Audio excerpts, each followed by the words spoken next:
Hľadal som, ako po ceste beha kačička s malým. Zastal som a v kanáli som videl, že sa pohybujú ďalšie malé. 6 mláďat spadlo do hlbokého kanála krytého mrežou. Ich mama sa k ním nevedela dostať a pobehovala po rušnej ceste. Všimol si ju okolo idúci vodič, ktorý neváhal zavolať hasičov.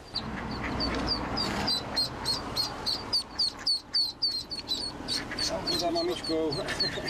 Moje, aké si rýchle. Zlaté to je. Upozorňovali odstavenými blikajúcimi autami okolo idúcich vodičov na to, že sa na ceste niečo deje, aby spomalili. Ďalšie mláďa uviazlo na druhej strane cesty. Hasiči liezli do kanála popri autách, ktoré cestou prechádzali. V premávke si tak museli dávať pozor aj sami na seba.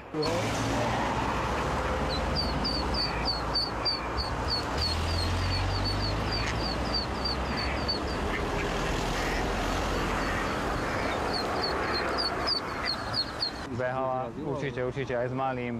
Zo 3-krát by ich tu už bolo zrazilo.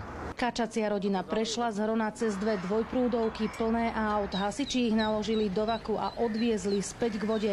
Všetky sa bezpečne vrátili tam, odkiaľ sa vybrali na výlet. Oni pôjdu za ňou.